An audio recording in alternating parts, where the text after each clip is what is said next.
Hello dear students, welcome to Magnet Brains. मैं संचिता जैन आप सभी के एसएसटी एजुकेटर आज के सेशन में लेके आई हूँ क्लास 9th के लिए पॉलिटिकल साइंस में यानी कि राजनीति विज्ञान का चैप्टर नंबर 3। और आज हम करने वाले हैं इसके एनसीईआरटी सॉल्यूशंस। चैप्टर नंबर 3 जिसका नाम है चुनावी राजनीति। इसको मैं आपको कई सारे पार्ट्स में पढ़ा चुकी हूँ। उम्मीद है सारे वीडियोस आपने देख लिए होंगे। अगर नहीं देखे हैं तो जल्दी से जाइए और बाकी के वीडियोस भी देख लीजिए। सारी चीजें, पूरा सिलेबस आपका कहाँ मिलेगा? प्लेलिस्ट में मिलेगा। तो सेशन को शुरू करने से पहले आप सभी से रिक्वेस्ट है कि जल्दी से जल्दी और ज्यादा से ज्यादा आज के सेशन को आप सभी लाइक कर दें, शेयर कर दें, साथ ही साथ चैनल को सब्सक्राइब भी कर दें, क्योंकि मैग्नेट ब्रेन्स प्रोवाइड कराता है आपको क्लास 6 से लेके क्लास 12 तक के सारे courses free of cost, high quality education के साथ, फुल्ली ऑर्गेनाइज कंप्लीट कोर्स के साथ। जी हाँ, हम आपके लिए कई सारे टॉप कोर्सेज हिंदी और इंग्लिश दोनों मीडियम में प्रोवाइड कराते हैं। सीबीएसई बोर्ड के साथ साथ MP board, UP board, Bihar board, Delhi board और राजस्थान बोर्ड के सिलेबस को कवर कराया जाता है। और इतने सारे कोर्सेज आपको एक ही सिंगल प्लेटफॉर्म पर एकदम फ्री ऑफ कॉस्ट मिलने वाले हैं, यानी कि आपको किसी भी तरीके की फीस देने की ज़रूरत नहीं है, पेड सब्सक्रिप्शन की ज़रूरत नहीं है, क्योंकि सब चीज़ें आपको एकदम फ्री ऑफ कॉस्ट प्रोवाइड कराई जा रही हैं। अगर आपको ई बुक्स री नोट्स की भी आवश्यकता है, वीडियो के डिस्क्रिप्शन में जाना है, वहाँ एक लिंक दी हुई है, उस पर क्लिक करना है, वहाँ से आप अवेल कर सकते हैं। चलिए तो शुरू करते हैं आज का इंटरेस्टिंग सेशन एनसीईआरटी सॉल्यूशंस आपके लाइक और शेयर के साथ। चलिए तो पहला सवाल क्या आता है इसमें? मल्टीपल चॉइस क्वेश्चन से यानी कि बहुविकल्पी प्रश्न से अपना सवाल चालू होता है। सवाल क्या है? चुनाव क्यों होते हैं, इस बारे में इनमें से कौन सा ठीक वाक्य नहीं है? क्या पूछा है? ठीक वाक्य नहीं है, यानी कि सही वाक्य नहीं है। चुनाव क्यों होते हैं? ऑप्शन ध्यान से सुनिएगा और आंसर आपको ही देने हैं सारे ऑप्शन के, ठीक है? 4 ऑप्शन है आपके सामने। चुनाव लोगों को सरकार के कामकाज का फैसला करने का अवसर देते हैं। क्या पूछा है? ठीक नहीं है, इस पे ध्यान देना है। कौन सी बात चुनाव के बारे में गलत है? फिर बी क्या है कि लोग चुनाव में अपनी पसंद के उम्मीदवार का चुनाव करते हैं। ऑप्शन सी क्या है? चुनाव लोगों को न्यायपालिका के कामकाज का मूल्यांकन करने का अवसर देते हैं क्या? या ऑप्शन डी, लोग चुनाव से अपनी पसंद की नीतियां बना सकते हैं। तो बता दो चुनाव के बारे में इनमें से कौन सी बात ठीक नहीं है, यानी कि गलत है। जल्दी से आपको 10 सेकेंड का वक्त दिया जाता है। 10 सेकेंड में टाइप करके आपको बताना है। एक बार फिर से रीड कर लें, ऑप्शन को एलिमिनेट करते जाएं कि कौन सा सही है। लास्ट में जो बचता है, जो एलिमिनेट नहीं होता है, वो आपका आंसर हो सकता है। ऑल राइट, देख लिया सभी ने, रीड कर लिया, बढ़े आगे आंसर की तरफ। तो इसका सही आंसर बनेगा ऑप्शन सी। अब बाकी के क्यों नहीं बन सकते? तो देखो, चुनाव लोगों को सरकार के कामकाज का फैसला करने का अवसर देते हैं, बिल्कुल देते हैं। लोग चुनाव में अपनी पसंद के उम्मीदवार का चुनाव करते हैं, बिल्कुल करते हैं, क्योंकि इस सार्वभौमिक वयस्क मताधिकार के अनुसार वोट कौन देता है? वोट कौन देता है? उस देश के सिटीजन्स देते हैं, ठीक है। फिर अगली बात क्या है जो नहीं है? ऑप्शन डी की तरफ देखें, लोग चुनाव से अपने यानी कि सही है, ठीक है। तो लोग चुनाव से अपनी पसंद की नीतियां बना सकते हैं, बिल्कुल बना सकते हैं। कैसे बना सकते हैं? क्योंकि लोगों की जो डिमांड होगी उसी के अनुसार सरकार नीतियां बनाती है। ऑल राइट, लोगों ने सरकार को चुना है तो भाई सरकार का कर्तव्य है कि वो लोगों के लिए काम करे, उनके लिए पॉलिसी बनाए। अब ऑप्शन गलत कौन सा था, यानी कि ठीक नहीं था चुनाव के बारे में? तो चुनाव लोगों को न्यायपालिका के कामकाज का मूल्यांकन करने का अवसर देते हैं, ऐसा बिल्कुल भी नहीं है। चुनाव अलग चीज है और न्यायपालिका बिल्कुल अलग चीज है। ऑल राइट, चलिए चलते हैं दूसरे सवाल की तरफ। दूसरा क्वेश्चन क्या कहता है? भारत के चुनाव लोकतांत्रिक हैं, यह बताने के लिए इनमें से कौन सा वाक्य सही कारण नहीं देता है? बताओ भाई, भारत के चुनाव लोकतांत्रिक हैं, यह बताने के लिए इनमें से कौन सा वाक्य सही कारण नहीं देता है? फिर से क्या पूछा है आपसे? कौन सा सही कारण नहीं देता है, ठीक है। आपको बताना है कि भारत के चुनाव लोकतांत्रिक हैं, इसके कारण क्या है ये देखना है आपको। फिर आपको क्या लगता है कि लोकतांत्रिक होने का कारण ये नहीं हो सकता, वो होगा आपका आंसर। क्वेश्चन समझ में आया?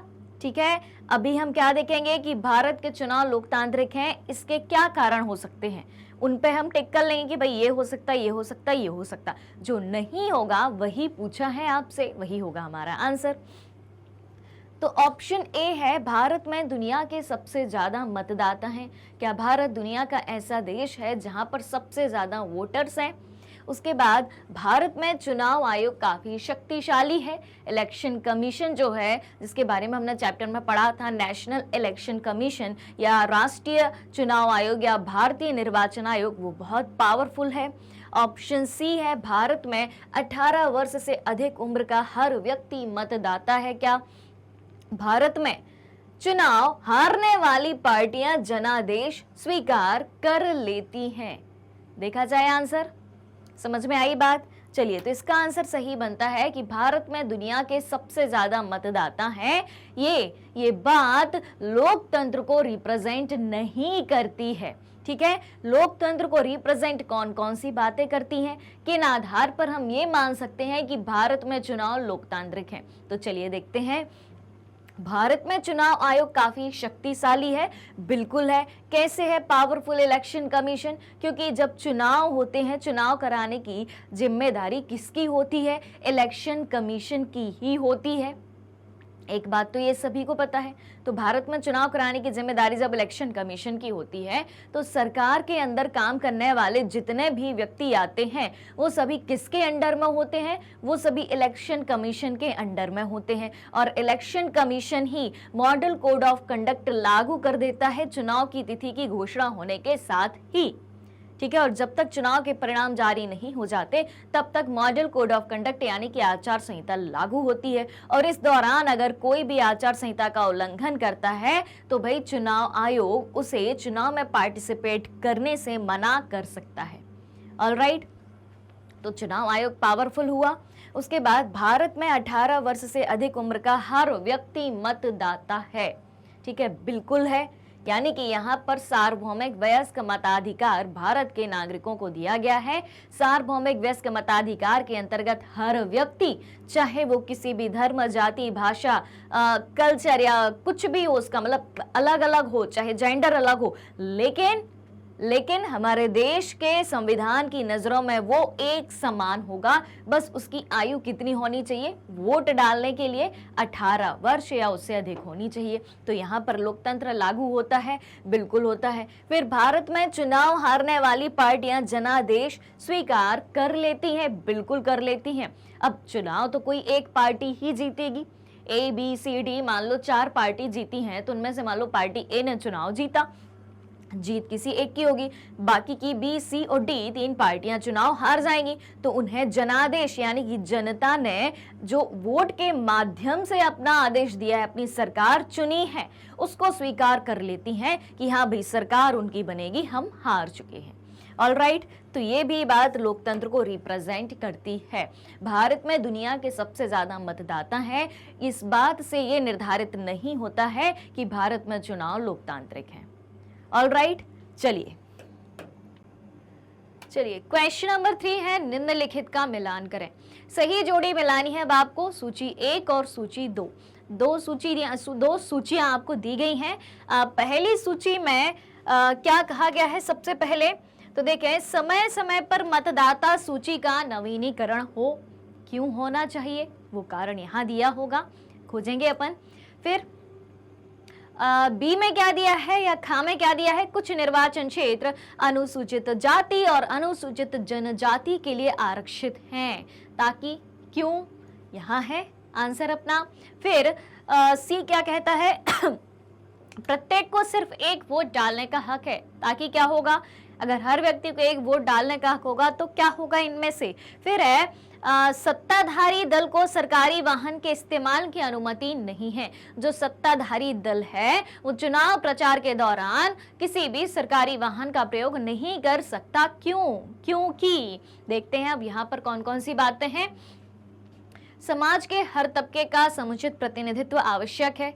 किसका आंसर हो सकता है? किसकी जोड़ी हो सकती है? हर एक को अपना प्रतिनिधि चुनने का समान अवसर मिले। हर उम्मीदवार को चुनावों में लड़ने का समान अवसर मिले। संभव है कुछ लोग उस जगह से अलग चले गए हों जहां उन्होंने पिछले चुनाव में मतदान किया था। मिलाओ भाई जल्दी से, आपके पास टाइम है। तो का खा गा घा की जोड़ी 1 2 3 4 में से किसकी मिलती है? चलिए बताइए जल्दी से देख के, उसके बाद हम मिला के बताएंगे आपको। पहले आप कोशिश करिए कि किसकी जोड़ी किससे मिलती है। स्क्रीन क्लियर दिख रही है सभी को? एकदम पूरे हर एक शब्द दिख रहे हैं? बढ़िया है, पढ़ लिया सब कुछ, समझ में आया किसकी जोड़ी किससे मिलेगी? देखते हैं अब।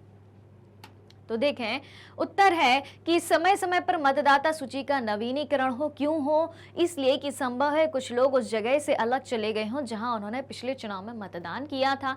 तो मतदाता सूची को नए तरीके से हर बार क्यों बनाना चाहिए? एक तो ये रीजन होता है कि कुछ लोग वो क्षेत्र छोड़ के चले गए हों और दूसरे क्षेत्र में रहने के लिए चले गए हों और वहां की वोटर लिस्ट में अपना नाम ऐड कर लिया हो, तो भाई अपडेट तो करना पड़ेगा। दूसरी बात, कुछ नए व्यक्तियों के नाम भी मतदाता सूची में जुड़ेंगे। कैसे जुड़ेंगे? जो नए क्षेत्र में रहने आए हैं उनके, और जो 18 साल के नए नए लोग हो गए हैं, वयस्क हो गए हैं उनके, या कुछ लोगों की डेथ हो गई है तो उनके नाम हटेंगे। क्लियर? फिर क्या है? कुछ निर्वाचन क्षेत्र अनुसूचित जाति और अनुसूचित जनजाति के लिए आरक्षित हैं। क्यों है? ताकि समाज के हर तबके का समुचित प्रतिनिधित्व आवश्यक है। यानी कि चाहे वो अनुसूचित जाति हो, जनजाति हो, सबका रिप्रेजेंटेशन जरूरी है, सबके लिए स्थान आरक्षित करे गए हैं। ठीक है। फिर प्रत्येक को सिर्फ एक वोट डालने का हक है ताकि हर एक को अपना प्रतिनिधि चुनने का समान अवसर मिले। फिर क्या है? सत्ताधारी दल को सरकारी वाहन के इस्तेमाल की अनुमति नहीं है। क्यों नहीं है? कि हर उम्मीदवार को चुनाव में लड़ने का समान अवसर मिले। अब जिसकी सरकार, उसके पास सरकारी वाहन है, लेकिन वो व्यक्ति उस सरकारी वाहन का चुनाव प्रचार में उपयोग नहीं कर सकता। क्यों? क्योंकि जिसकी सत्ता नहीं है, ठीक है, जो दूसरे व्यक्ति चुनाव में खड़े हैं उनको प्रचार करने का समान अवसर मिलना चाहिए, एक से तरीके से प्रचार होना चाहिए। ऑलराइट, चलिए क्या है भाई? हाँ, इस अध्याय में वर्णित चुनाव संबंधी गतिविधियों की सूची बनाएं। सबसे पहले क्या करना है आपको? जो चुनाव से संबंधित गतिविधियां इस चैप्टर में हमने पढ़ी हैं उसकी लिस्ट बनाना है और इन्हें चुनाव में सबसे पहले किए जाने वाले काम से लेकर आखिर तक के क्रम में सजाना है कि चुनाव प्रक्रिया में सबसे पहले क्या किया जाता है, उसके बाद क्या किया जाता है, उसके बाद क्या और सबसे आखिरी में क्या। तो इस तरीके से हमें बताना है। कुछ मामले हमें दिए हैं, ठीक है, उनको क्रम से सजाना है। क्या मामले दिए हैं? चुनाव घोषणा पत्र जारी करना, वोटों की गिनती देना। ये एक से क्रम में नहीं सजे हैं, ये हमें दिए गए हैं, इनको क्रम में बताना है कि पहले कौन सी प्रक्रिया होती है। एक बार देख लेते हैं क्या क्या दिया है। चुनाव घोषणा पत्र जारी करना, वोटों की गिनती, मतदाता सूची बनाना, चुनाव अभियान, चुनाव नतीजों की घोषणा, मतदान, पुनर्मतदान के आदेश, चुनाव प्रक्रिया की घोषणा और नामांकन दाखिल करना। क्या इनमें से शामिल होगा? यानी कि सब कुछ शामिल तो होंगे, पर क्या इनमें से सबसे पहले शामिल होगा? ठीक है, उसके बाद क्या, उसके बाद क्या, उसके बाद क्या। देखें तो सबसे पहले तो भाई साहब मतदाता सूची तैयार करी जाती है, कर ली हमने तैयार। फिर चुनाव प्रक्रिया की घोषणा होती है कि चुनाव किस तरीके से कराए जाएंगे, ठीक है, चुनाव प्रक्रिया की घोषणा भी हो गई। फिर चुनाव का घोषणा पत्र जारी किया जाता है, ठीक है भाई। फिर नामांकन दाखिल किया जाता है, यानी कि जो उम्मीदवार चुनाव में हिस्सा लेना चाहते हैं वो एक नामांकन पत्र भरते हैं। उसके बाद चुनाव अभियान होते हैं। चुनाव अभियान कहाँ है भाई, कहाँ है? खोजो खोजो खोजो, ये है चुनाव अभियान। और फिर मतदान होता है, वोटिंग होती है, लोग वोट डालने जाते हैं। कहाँ लिखा है भाई मतदान? ये है मतदान। फिर उसके बाद वोटों की गिनती चालू होती है कि कितनी वोट डली हुई हैं। फिर चुनाव नतीजों की घोषणा होती है। चुनाव नतीजों की घोषणा कहाँ है? हो चुकी, घोषणा भी हो चुकी। फिर क्या? पुनर्मतदान के आदेश। अगर चुनाव गलत तरीके से होते हैं तो फिर ये आदेश दिए जाते हैं कि चुनाव जो है फिर से कराए जाने चाहिए। ऑलराइट, तो इस क्रम में चुनाव होते हैं। सबसे पहले वोटिंग लिस्ट तैयार करी जाती है, मतदाता सूची बनाई जाती है, फिर चुनाव प्रक्रिया की घोषणा करी जाती है, फिर चुनाव घोषणा पत्र जारी किया जाता है, फिर नामांकन दाखिल किया जाता है, फिर चुनाव अभियान होते हैं, फिर मतदान होता है, वोटों की गिनती, चुनाव नतीजों की घोषणा और पुनर्मतदान के आदेश दिए जाते हैं। ये होती है पूरी चुनाव की प्रक्रिया जो चुनाव आयोग द्वारा संपन्न कराई जाती है। हाँ जी, अब क्या है भाई? एक लड़की का नाम दिया है, सुरेखा नाम की एक लड़की है, तो सुरेखा एक राज्य विधानसभा क्षेत्र में, कहा विधानसभा क्षेत्र में स्वतंत्र और निष्पक्ष चुनाव कराने वाली अधिकारी है। यानी कि चुनाव आयोग के अंडर ये काम करती है, एक अधिकारी है, और चुनाव के इन चरणों में उसे किन किन बातों पर ध्यान देना चाहिए। यानी कि सुरेखा को राज्य विधानसभा के चुनाव कराने की जिम्मेदारी दी गई है। वो राज्य विधानसभा क्षेत्र में, ठीक है, एक क्षेत्र में स्वतंत्र और निष्पक्ष चुनाव कराने वाली एक अधिकारी के रूप में नियुक्त करी गई है। तो एक अधिकारी के तौर पर उसे किन किन बातों का ध्यान देना चाहिए, चुनाव प्रचार के दौरान किन बातों का ध्यान देगी वो, मतदान के दिन और मतगणना के दिन क्या क्या उसे करना होगा। तो चलिए समझते हैं। देखें, सबसे पहली बात आती है कि चुनाव प्रचार के दिन उसको क्या करना होगा, मतलब चुनाव प्रचार के दौरान क्या करना होगा। तो उसे विभिन्न कर्तव्यों पर ध्यान केंद्रित करना होगा, जैसे कि यह सुनिश्चित करना है कि उम्मीदवार मतदाताओं को रिश्वत या धमकी ना दें, क्योंकि चुनाव प्रचार के दौरान कोई भी उम्मीदवार ये काम नहीं कर सकता। ठीक है, फिर खर्च सीमा एक उम्मीदवार द्वारा पार नहीं करी जाए, और विधानसभा चुनाव में कितनी लिमिट तय करी है, 10 लाख रुपए की, इससे ज्यादा कोई खर्च नहीं कर सकता।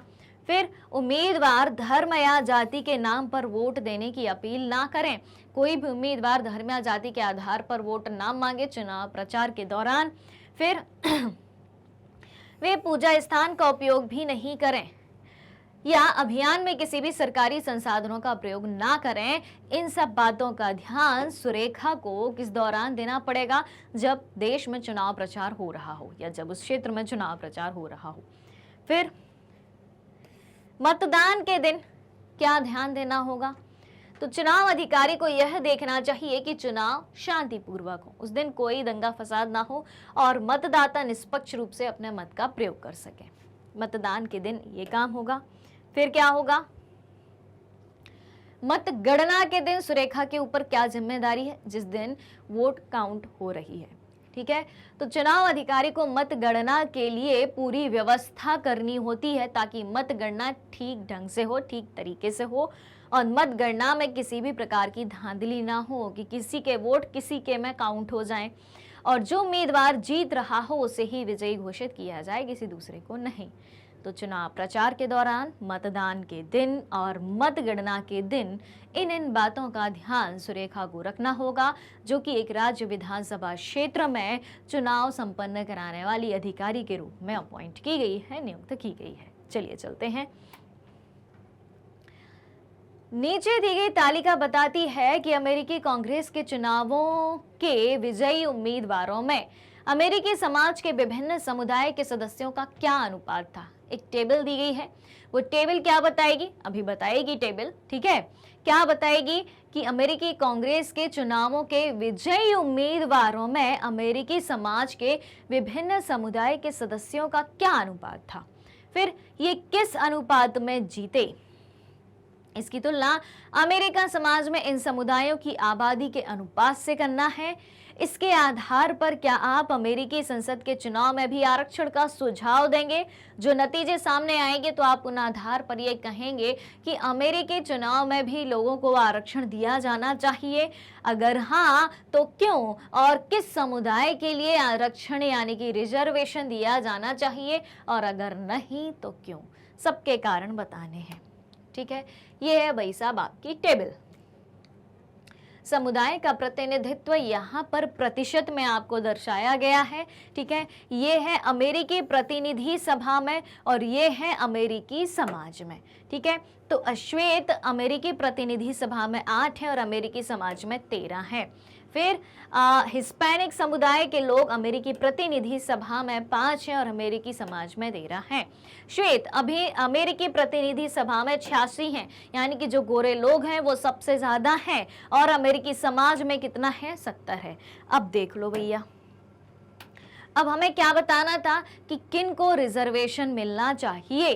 ठीक है, और क्यों मिलना चाहिए या नहीं मिलना चाहिए, तो क्यों नहीं मिलना चाहिए। तो देखें, अश्वेतों और अमेरिकी लोगों को अमेरिकी जनसंख्या में उनके प्रतिशत के अनुसार अमेरिकी कांग्रेस में आरक्षण दिया जाना चाहिए। जो हिस्पैनिक हैं उनको क्या कहा गया है, अमेरिकी कहा गया है, और अश्वेत जो गोरे नहीं है, ठीक है, इनकी संख्या कम दिखाई देती है। ये 13 में से 8 दिखाई देते हैं, या 13 में से 5 दिखाई देते हैं, यानी कि 13% में से 8% दिखाई देते हैं, ये 13% में से 5% दिखाई देते हैं। और ये क्या है, ये प्रतिशत में दिया है आंकड़ा भाई साहब, नहीं तो आप कंफ्यूज हो जाएं, ठीक है। ये सब कुछ यहाँ प्रतिशत में लिखा है, ठीक है, तो ध्यान से सुनना। अश्वेत 13% है अमेरिकी समाज में, और उनको 8% है। फिर उसके बाद ये हिस्पैनिक जो है वो अमेरिकी ही समुदाय ही हैं, तो इनको 13% ये अमेरिकी समाज में रहते हैं, 13% आबादी है इनकी, ठीक है, 13% आबादी है, और 13 में से 5% स्थान इनके लिए प्रतिनिधि सभा में है। और उसके बाद श्वेत, जिनकी जनसंख्या 70% है टोटल अमेरिकी समाज में, 70 में से 86% लोग श्वेत कैटेगरी के गोरे लोग अमेरिकी प्रतिनिधि सभा में हैं। अब ये तो सबसे ज्यादा है भाई, 70% में से 86% इनकी जो है प्रतिनिधित्व है, तो इनको तो आरक्षण यानी कि रिजर्वेशन की बात ही नहीं आती। बात किसकी आती है, जो अश्वेत हैं और हिस्पैनिक हैं। तो अश्वेतों और अमेरिकी लोगों को अमेरिकी जनसंख्या में उनके प्रतिशत के अनुसार अमेरिकी कांग्रेस में आरक्षण दिया जाना चाहिए, ठीक है। चलिए, क्वेश्चन नंबर 7 है, क्या हम इस अध्याय में दी गई सूचनाओं के आधार पर निम्नलिखित निष्कर्ष निकाल सकते हैं। कुछ बातें दी हैं, ठीक है, जो चैप्टर हमने पढ़ा है उसी के बेसिस पर कुछ निष्कर्ष, कुछ कंक्लूजन निकाले गए हैं, और इनमें से सभी पर अपनी राय के पक्ष में 2 फैक्ट आपको बताने हैं, 2 तथ्य बताने हैं। पहला क्या है, पहला है भारत के चुनाव आयोग को देश में स्वतंत्र और निष्पक्ष चुनाव करा सकने लायक पर्याप्त अधिकार हैं, ठीक। फिर क्या कहा गया है, हमारे देश के चुनाव में लोगों की जबरदस्त भागीदारी होती है। फिर सत्ताधारी पार्टी के लिए चुनाव जीतना आसान नहीं होता, यानी कि जो वर्तमान में सत्ता में सरकार बैठी है उसके लिए चुनाव जीतना आसान नहीं होता। फिर अपने चुनावों को पूरी तरह से निष्पक्ष और स्वतंत्र बनाने के लिए कई कदम उठाने जरूरी हैं। चलिए, तो जान लेते हैं इनके बारे में 2 बातें। पहली बात क्या कही है कि भारत के चुनाव आयोग के पास स्वतंत्र एवं निष्पक्ष चुनाव कराने के लिए पर्याप्त शक्तियां हैं। क्या है वास्तव में, तो देखें, तो चुनाव आयोग को चुनाव संबंधी सभी मामलों पर निरीक्षण, निर्देशन तथा नियंत्रण का अधिकार प्राप्त है। जैसे ही देश में चुनाव होते हैं या चुनाव होने होते हैं, किसी भी देश में जरूरत होती है कि भाई अब चुनाव कराए जाने चाहिए, कौन कराएगा, चुनाव आयोग, इलेक्शन कमीशन कराएगा। पूरा कंट्रोल होता है इलेक्शन कमीशन का इलेक्शन कराने में। चुनाव आयोग किसी निर्वाचन क्षेत्र के कुछ मतदान केंद्रों पर पुनः मतदान करवा सकता है, बिल्कुल करवा सकता है, और आवश्यकता पड़ने पर पूरे चुनाव क्षेत्र का चुनाव भी रद्द कर सकता है। क्योंकि चुनाव किसके लिए हो रहे हैं भाई, सरकार के लिए, तो सरकार की हिस्सेदारी होगी, सरकार का कंट्रोल होगा क्या, नहीं होगा। कंट्रोल किसका होगा, एक दूसरी बॉडी, एक दूसरा निकाय, एक दूसरा कमीशन, इलेक्शन कमीशन या चुनाव आयोग की ही बात होगी, उसका ही पूरा कंट्रोल होगा, ठीक है। चलो भाई, अब क्या है, भारत में चुनावों में आम जनता की भागीदारी बहुत है, ठीक है, ये स्टेटमेंट है, ये निष्कर्ष निकाला गया है। तो क्या वास्तव में है, देख लेते हैं इसको। तो कहा गया है कि भारत में आम चुनावों में मतदान प्रायः 55 से 60% के बीच होता है, यानी कि टोटल जितने भी वोटर्स हैं उनका 55 से 60% लोग वोट डालते हैं। और 2009 का एग्जाम्पल एक दिया है, भारत में 2009 में लोकसभा के चुनावों में मतदान लगभग 60% हुआ था। अब यहाँ से हमें भागीदारी तो दिखाई दे रही है कि 50% से लोग ज़्यादा भाग ले रहे हैं, ठीक है, यानी कि मेजॉरिटी भाग लेने वालों की है। फिर क्या है, भारत में अमीर व शिक्षित नागरिक वोट डालने कम जाते हैं, जो अमीर हैं, जो शिक्षित हैं, वो वोट डालने कम जाते हैं, जबकि गरीब अशिक्षित लोग अधिक वोट डालने जाते हैं। और भारत में जनसंख्या किसकी है, ज़्यादा जनसंख्या है भाई साहब गरीब वर्ग की, अमीर वर्ग बहुत कम संख्या में है, ठीक है। अमीरों के पास संपत्ति ज़्यादा है लेकिन वो संख्या में कम है, यानी कि हमारे देश की संपत्ति का एक बहुत बड़ा भाग एक छोटी सी जनसंख्या के हाथ में है, और जो हमारे देश की जनसंख्या का बहुत बड़ा भाग है उसके हाथ में थोड़ी सी संपत्ति है। तो गरीब लोग ज्यादा वोट डालने के लिए जाते हैं और आम जनता भारत में चुनावों को बहुत अधिक महत्व देती है और पिछले कुछ वर्षों से मतदाताओं की रुचि में चुनाव से संबंधित गतिविधियों में भी काफी वृद्धि हुई है। अतः हम इन तथ्यों के आधार पर कह सकते हैं कि भारत में चुनावों में आम जनता की भागीदारी बहुत ज्यादा है। ऑलराइट, तीसरी बात क्या है? सत्ताधारी पार्टी के लिए चुनाव जीतना आसान नहीं है। क्यों? जो पार्टी वर्तमान में सत्ता में है, सरकार में है, जरूरी नहीं कि वो आगे के चुनाव जीते, उसके लिए आगे का चुनाव जीतना आसान बात नहीं है। क्यों? देखा जाए तो देखें, भारत में चुनाव जो है स्वतंत्र व निष्पक्ष तरीके से होते हैं, बिल्कुल होते हैं, ठीक है। यानी कि जनता को पता है कि कौन सी पार्टी कैसा काम कर रही है या करेगी, या वर्तमान सरकार ने किस तरीके का काम किया है। तो जनता भी वोट अपना निष्पक्ष तरीके से डालती है, ठीक है, खुद की भलाई के लिए डालती है। और जो चुनाव आयोग द्वारा इलेक्शन कराए जाते हैं स्वतंत्र और निष्पक्ष रूप से कराए जाते हैं, यानी कि जरूरी नहीं कि जिसकी पार्टी हो उसी के फेवर में सब कुछ आगे जाके हो। फिर चुनाव करवाने के लिए चुनाव आयोग जिम्मेवार है, बिल्कुल है, जो कि स्वतंत्र चुनाव कराता है। यानी कि सत्ताधारी पार्टी के लिए चुनाव जीतना आसान नहीं है, क्योंकि भारत में स्वतंत्र व निष्पक्ष चुनाव होते हैं। फिर क्या है? डी है या घा है, भारत की चुनाव प्रणाली में अनेक दोष पाए जाते हैं, ठीक है। चुनाव को पूरी तरह स्वतंत्र व निष्पक्ष बनाने के लिए सुधारों की आवश्यकता है। क्या वास्तव में ऐसा है? देख लेते हैं। तो जाली मतदान को रोकने के लिए, जाली मतदान यानी कि गलत तरीके से मतदान, कि वोट देने के काबिल कोई व्यक्ति है और वो अवेलेबल नहीं है तो उसकी जगह क्या कर दो, दूसरे व्यक्ति से वोट डलवा दो, ठीक है। तो जाली मतदान को रोकने के लिए सभी मतदाताओं को परिचय पत्र दिए जाने चाहिए, वोटर आईडी दी जानी चाहिए, दिए जाते हैं, लेकिन उनकी जो है जांच होनी चाहिए। फिर अपराधियों को चुनाव लड़ने से रोका जाना चाहिए। जो आपराधिक प्रवृत्ति के लोग हैं उनको चुनाव प्रक्रिया में हिस्सा नहीं लेने दिया जाना चाहिए। फिर क्या है? चुनावों में इलेक्ट्रॉनिक मशीन के द्वारा मतदान होना चाहिए। इलेक्ट्रॉनिक मशीन यानी कि ईवीएम के द्वारा ही मतदान होने चाहिए, ताकि ट्रांसपेरेंसी रहे। तो सुधारों की आवश्यकता क्या क्या है? ये सुधार की आवश्यकता है, ठीक है। तो इस चैप्टर को पढ़ने के बाद काफ़ी सारे कंक्लूजन निकाले गए, 4 स्टेटमेंट हमें दिए गए। उन स्टेटमेंट के पक्ष में 2-2 तर्क देने थे, 2-2 फैक्ट्स लिखने थे, 2 तथ्य लिखने थे, वो भी हमने बता दिए। अब बताओ भाई साहब, यहाँ तक कोई दिक्कत है, कोई समस्या है, कोई भी डाउट हो जल्दी बताना है, बन जाएगा सब कुछ। All right, all clear. तो लाइक शेयर बराबर से हो रहा है कि नहीं हो रहा है? सबसे पहले तो ये बता दो, लाइक होना चाहिए बराबर से, शेयर होना चाहिए, और जो बात समझ में ना आए उसका कमेंट भी आना चाहिए।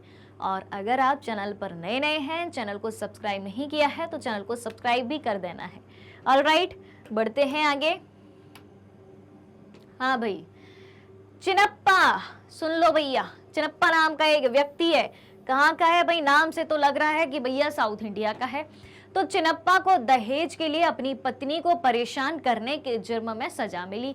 चिनप्पा ने क्या किया? अपनी पत्नी को परेशान किया दहेज के कारण, कि भाई साहब अपने मायके से दहेज लेके आओ, परेशान किया। तो दहेज के लिए अपनी पत्नी को परेशान करने के जुर्म में चिनप्पा को सजा मिली, ठीक है। फिर सतबीर को, एक व्यक्ति है चिनप्पा, दूसरा व्यक्ति है सतबीर। तो चिनप्पा को दहेज के लिए सजा मिली, दूसरा व्यक्ति है सतबीर। सतबीर को छुआछूत मानने का दोषी माना गया, ठीक है। और दोनों को अदालत ने चुनाव लड़ने की इजाजत नहीं दी, क्योंकि दोनों अपराधी थे। क्या यह फैसला लोकतांत्रिक चुनावों के बुनियादी सिद्धांतों के खिलाफ जाता है? अपने उत्तर के पक्ष में तर्क दो। 2 व्यक्ति हैं, दोनों ने 2 अलग अलग तरीके के अपराध करे हैं। चिनप्पा ने पत्नी से दहेज मांगा, दहेज के लिए परेशान किया, उस जुर्म में सजा मिली। सतबीर ने छुआछूत पाला, कि अपने से लोअर कास्ट के जो व्यक्ति हैं उनसे छुआछूत किया, तो सतबीर को इसके लिए दोषी माना गया। तो दोनों को अदालत ने चुनाव लड़ने की इजाजत नहीं दी, कि आप चुनाव नहीं लड़ सकते। तो क्या ये बात सही है? क्या पूछा है कि क्या यह फैसला लोकतांत्रिक चुनावों के बुनियादी सिद्धांतों के खिलाफ जाता है? अपने उत्तर के पक्ष में तर्क दीजिए। दे लेते हैं भाई, 1 मिनट। हाँ, सतबीर को छुआछूत के कारण दोषी माना गया, चिनप्पा को दहेज के लिए। ऑलराइट, तो सुनो, क्या पूछा था कि क्या यह फैसला लोकतांत्रिक चुनावों के बुनियादी सिद्धांतों के खिलाफ जाता है? बिल्कुल नहीं जाता है। यह निर्णय लोकतांत्रिक चुनावों के सिद्धांत के खिलाफ नहीं जाता है। कोई भी व्यक्ति जिसे क्यों नहीं जाता है, अब तर्क भी देना है अपने उत्तर के पक्ष में। ठीक है, उत्तर का ये पक्ष है। अब यहां से तर्क चालू होता है कि कोई भी व्यक्ति जिसे अपराध के लिए दोषी ठहराया जाता है उसे समाज का हिस्सा बने रहने का अधिकार नहीं है। क्लियर? और इसलिए उसे चुनाव लड़ने का भी कोई अधिकार नहीं है। ठीक है, चलिए, तो 8 सवाल हो गए। यानी कि इससे हमने क्या सीखा कि आपराधिक प्रवृत्ति के लोगों को चुनाव लड़ने नहीं दिया जाना चाहिए। जो खुद अपराधी है वो समाज के लिए, देश के लिए कैसे अच्छे काम करेगा। चलिए, अब क्या है भाई, कुछ एग्जाम्पल्स दिए हैं। यहाँ दुनिया के अलग अलग हिस्सों में चुनावी गड़बड़ियों की कुछ रिपोर्ट दी गई है कि कहाँ कहाँ चुनाव हुए और चुनाव के दौरान क्या गड़बड़ी पाई गई, उसकी रिपोर्ट हमें दी है। अब क्या ये देश अपने यहाँ के चुनावों में सुधार के लिए भारत से कुछ बातें सीख सकते हैं? अगर इन देशों को अपने देश के चुनाव में सुधार करना है तो ये भारत से कुछ सीख सकते हैं क्या? प्रत्येक मामले में आप क्या सुझाव देंगे? बात करते हैं सबसे पहले नाइजीरिया की। ठीक, नाइजीरिया। तो नाइजीरिया के एक चुनाव में मतगणना अधिकारी ने जानबूझकर एक उम्मीदवार को मिले वोटों की संख्या बढ़ा दी। क्या हुआ नाइजीरिया में? क्या हुआ नाइजीरिया के एक चुनाव में मतगणना अधिकारी ने जानबूझकर एक उम्मीदवार को मिले वोटों की संख्या बढ़ा दी। भाई गलत काम किया। आप जो है गलत तरीके से किसी की वोट बढ़ा ही नहीं सकते। अगर उसको वैलिड रूप से ज्यादा वोट मिली हैं तो ठीक है, लेकिन आप जानबूझ के तो नहीं बढ़ा सकते और उसे जीता हुआ घोषित कर दिया। बाद में अदालत ने पाया कि दूसरे उम्मीदवार को मिले 5 लाख वोटों को उस उम्मीदवार के पक्ष में दर्ज करा लिया गया था। यानी कि जिसके पक्ष में वोटें अलग से जोड़ी गई और कितनी 5 लाख वोटें जो दूसरे उम्मीदवार को मिली थी इधर ट्रांसफर कर दी। तो ये गलत बात है। ठीक, फिर क्या है? फिजी देश की बात है। फिजी में क्या किया गया? फिजी में चुनाव से ठीक पहले एक पर्चा बांटा गया। ठीक, जिसमें धमकी दी गई, सुनो क्या धमकी दी गई, कि अगर पूर्व प्रधानमंत्री महेंद्र चौधरी के पक्ष में वोट दिया गया तो खून खराबा हो जाएगा। जो पूर्व प्रधानमंत्री महेंद्र चौधरी थे, अगर उनके पक्ष में वोट दिया तो खून खराबा हो जाएगा। ऐसे पर्चे बांटे गए और यह धमकी किसको दी? भारतीय मूल के मतदाताओं को दी, क्योंकि महेंद्र चौधरी फिजी में भारतीय मूल के थे। तो भारतीय मूल के जितने भी व्यक्ति फिजी में वोटर थे उनको यह पर्चा बांटा गया, ये धमकी दी गई। तो क्या इस प्रकार की धमकी देना सही बात है? बिल्कुल नहीं है। अब तीसरी बात करते हैं भाई साहब अमेरिका की। अमेरिका में क्या होता है? अमेरिका के हर प्रांत में, यानी कि अमेरिका के जितने भी स्टेट हैं, जितने भी प्रदेश हैं या प्रांत हैं, वहाँ मतदान, मतगणना और चुनाव संचालन की अपनी अपनी प्रणालियां हैं। ठीक, और सन 2000 के चुनाव में फ्लोरिडा प्रांत के अधिकारियों ने 2000 के चुनाव में क्या होता है, फ्लोरिडा प्रांत के अधिकारियों ने जॉर्ज बुश के पक्ष में अनेक विवादास्पद फैसले दिए, पर उनके फैसले को कोई भी नहीं बदल सका। तो क्या ये सही हुआ? जानते हैं इसको। देखें तो सबसे पहले क्या है, नाइजीरिया का एग्जाम्पल था ना अपने पास। नाइजीरिया में क्या हुआ था कि वोट बढ़ा दी थी, है ना। दूसरे उम्मीदवार को जो 5 लाख वोटें मिली थी वो दूसरे को ट्रांसफर कर दी थी। तो क्या हुआ, इस मामले में प्रत्येक उम्मीदवार के प्रतिनिधियों को यह सुनिश्चित करने के लिए उपस्थित होना चाहिए कि वोट निष्पक्ष तरीके से गिने जाएं। ठीक है, प्रत्येक उम्मीदवार के प्रतिनिधियों को यह सुनिश्चित करने के लिए उपस्थित होना चाहिए कि वोट निष्पक्ष तरीके से गिने जा रहे हैं या नहीं, ऐसा एक व्यक्ति अपॉइंट होना चाहिए। फिर दूसरी बात किसके बारे में थी? फिजी के बारे में थी ना। हाँ, फिजी में क्या कहा गया था, एक पर्चा बांटा गया चुनाव के पहले और धमकी दी गई कि अगर आपने महेंद्र चौधरी को वोट दिया तो खून खराबा हो जाएगा। तो क्या होगा, चुनाव आयोग को इस मामले की जांच करनी चाहिए और ऐसे पर्चे बांटने में शामिल उम्मीदवार या पार्टी को सूचित करना चाहिए कि भाई आपकी पार्टी की तरफ से ऐसा हो रहा है, कौन है ये व्यक्ति, और सजा भी दी जानी चाहिए। फिर तीसरा किसका था? अमेरिका का था। और अमेरिका में क्या हुआ, हर प्रांत में वोटिंग और मतगणना और चुनाव संचालन की अपनी अपनी प्रोसेस होती है, अपना अपना सिस्टम होता है। तो क्या हुआ था, फ्लोरिडा प्रांत के अधिकारियों ने जॉर्ज बुश के पक्ष में एक विवादास्पद फैसले लिए और उनके फैसले को कोई बदल नहीं सका। तो क्या हुआ, एक एकल चुनाव आयोग होना चाहिए। पहली बात तो पूरे देश के लिए एक चुनाव आयोग होना चाहिए। अमेरिका में क्या है, अलग अलग प्रांत की अपनी अपनी प्रोसेस है, अपना अपना सब कुछ है। तो सबसे पहले तो इसी प्रणाली को बदलो कि एक इलेक्शन कमीशन हो, फिर जो राजनीतिक प्रभाव से मुक्त होना चाहिए, ठीक है, यानी कि उस पर किसी भी राजनीतिक पार्टी का प्रभाव नहीं होना चाहिए इलेक्शन कमीशन पर, और पूरे देश में चुनाव कराने के लिए जिम्मेदार हो वो इलेक्शन कमीशन। यानी कि सीधी सी बात है कि पूरे देश के लिए एक चुनाव आयोग, एक इलेक्शन कमीशन बनाया जाना चाहिए।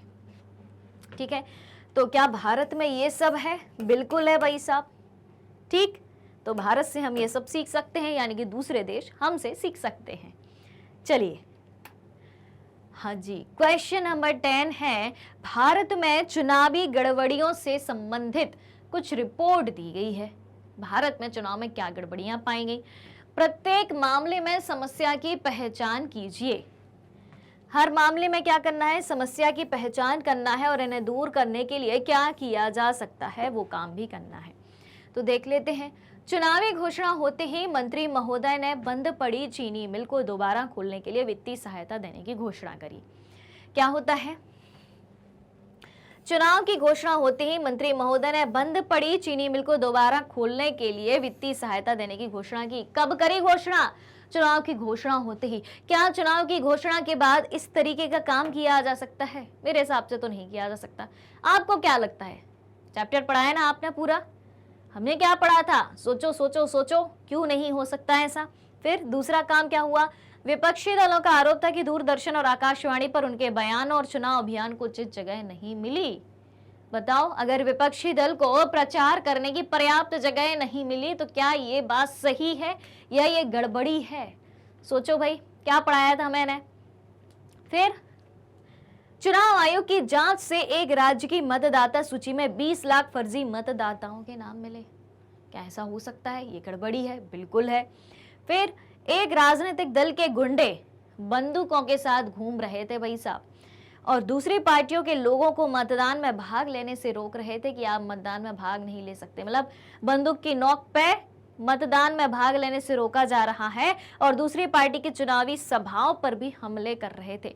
तो क्या इस तरीके की जो गुंडागर्दी है वो चलेगी? देख लेते हैं।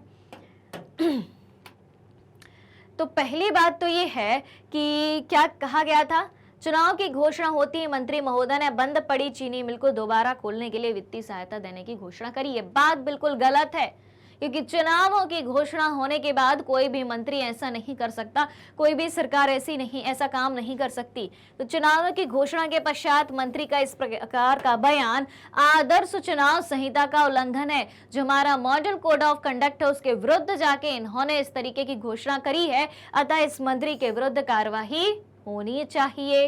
अब कौन करेगा कार्यवाही? बताओ भाई, आदर्श आचार संहिता कौन लागू करता है? और अगर आदर्श आचार संहिता के लागू होने के बाद इस तरीके का काम किया जाता है तो उसे सजा कौन देता है? कमेंट करके बताना है, ठीक है। अब क्या है दूसरा क्या था अपने पास कि विपक्षी दलों का आरोप था कि दूरदर्शन और आकाशवाणी पर उनके बयान और चुनाव अभियानों को उचित जगह नहीं मिली। तो देख लेते हैं। चुनाव आयोग को इस बात पर जोर देना चाहिए कि सभी राजनीतिक दलों को दूरदर्शन और ऑल इंडिया रेडियो पर समान रूप से दिखाया जाए, ठीक है। और ईसी यानी कि इलेक्शन कमीशन, ईसी का मतलब है यहां पर इलेक्शन कमीशन, ठीक है। इलेक्शन कमीशन को इस मीडिया के दुरुपयोग के खिलाफ कार्रवाई करनी चाहिए, यानी कि सभी का हक है समान रूप से प्रचार करना। फिर क्या था अपना? फिर था चुनाव आयोग की जांच से एक राज्य की मतदाता सूची में 20 लाख फर्जी मतदाताओं के नाम मिले। अब क्या किया जाना चाहिए? तो फर्जी मतदाताओं की उपस्थिति का क्या अर्थ है? अगर कहीं फर्जी मतदाता, और थोड़े बहुत नहीं भाई साहब, 20 लाख, ठीक है, तो फर्जी मतदाताओं की उपस्थिति का अर्थ है कि चुनावों में उन अधिकारियों द्वारा धांधली की गई थी जिन्होंने मतदाता सूची तैयार करी थी, क्योंकि मतदाता सूची जो बनाएगा वही तो नाम ऐड करेगा, और 20 लाख फर्जी नाम ऐड करे थे। तो किसके खिलाफ कार्रवाई होगी? उन अधिकारियों के खिलाफ, उन ऑफिसर्स के खिलाफ जिसने क्या किया था, मतदाता सूची तैयार करी थी। तो चुनाव आयोग को नए मतदाता सूची को अपनी निगरानी में तैयार करना चाहिए। इलेक्शन कमीशन को खुद की निगरानी में तैयार करवाना चाहिए वोटर लिस्ट, मतदाता सूची। अब आखिरी क्या था अपने पास, हाँ, गुंडे वाली बात थी। तो एक राजनीतिक दल के गुंडे बंदूकों के साथ घूम रहे थे, दूसरी पार्टियों के लोगों को मतदान में भाग लेने से रोक रहे थे और दूसरी पार्टी की चुनावी सभाओं पर हमले कर रहे थे। ठीक है भाई, देख लेते हैं इसको भी। तो हुड़दंगियों का उपयोग करके, यानी कि गुंडागिर्दी का उपयोग करके, बंदूक गोली का उपयोग करके राजनीतिक दल अपने प्रतिद्वंदियों को आतंकित कर रहे हैं। यानी कि एक पॉलिटिकल पार्टी अपने दूसरी विरोधी पार्टी को क्या कर रही है, परेशान कर रही है। चुनाव आयोग को हुड़दंगियों की गिरफ्तारी का आदेश देना चाहिए और चुनाव पार्टी को जो है चुनाव से पार्टी को रोकना चाहिए कि भाई अब आप चुनाव लड़ो ही मत, अगर ऐसा काम कर रहे हैं तो। ठीक, चलिए, तो इस तरीके के काम करे जा सकते हैं जो कि एक स्वतंत्र और निष्पक्ष चुनाव करने के तरीकों में शामिल है। ऑल राइट, क्लियर है बात। चलिए, क्वेश्चन नंबर 11 है, हाँ, क्या कहता है क्वेश्चन नंबर 11, जब यह चैप्टर पढ़ाया जा रहा था, ठीक है, तो रमेश कक्षा में नहीं आ पाया था। इसलिए मैं कहती हूँ चाहे रमेश हो, चाहे सुरेश हो, चाहे राकेश हो, चाहे जिनेश हो, सबको क्लास में आना है। रोज कहती हूँ कि भाई टाइम से क्लास को ज्वाइन करो ताकि हर एक बात का आपको मतलब समझ में आए। ठीक है, अब रमेश क्लास में नहीं आया जब ये चैप्टर पढ़ाया गया था। अब देखना भाई रमेश की हालत क्या होती है। देखो, जब ये अध्याय पढ़ाया जा रहा था तो रमेश कक्षा में नहीं आया। अगले दिन कक्षा में आने के बाद उसने अपने पिताजी से सुनी बातों को दोहराया। जब वो क्लास में आया तो उसने अपने पिताजी से जो सुना था वो सबके सामने रखी बात। क्या आप रमेश को बता सकते हैं कि उसके इन बयानों में क्या गड़बड़ी है? अब सबसे पहले वो सारी बातें बताई गई हैं, वो सारे बयान बताए गए हैं जो रमेश के पिताजी ने रमेश को बोले थे और रमेश ने फिर अपने क्लास में आके बताए। तो पहला बयान तो रमेश के पिताजी ने ये बोला था, जो रमेश ने अपनी क्लास में बताया, कि औरतें उसी तरह वोट देती हैं जैसा पुरुष उनसे कहते हैं। ठीक है, इसीलिए उनका मताधिकार देने का कोई मतलब है नहीं। ठीक है, तो क्या ऐसा होता है कि महिलाएं पुरुषों के कहने पर ही वोट दें और जो वोट दें तो उनके वोट की कोई वैल्यू ना हो? फिर दूसरी बात क्या कही रमेश के पिताजी ने, पार्टी पॉलिटिक्स से समाज में तनाव पैदा होता है। चुनाव में सबकी सहमति वाला फैसला होना चाहिए, प्रतिद्वंदिता नहीं होनी चाहिए। ठीक, फिर तीसरी बात क्या कही रमेश के पिताजी ने, सिर्फ स्नातकों को ही चुनाव लड़ने की इजाजत होनी चाहिए। क्या ऐसा होना चाहिए? ठीक है, जो कॉलेज ग्रेजुएट हैं उनको ही सिर्फ चुनाव लड़ने की इजाजत होनी चाहिए। देख लेते हैं। तो पहला बयान तो गलत है।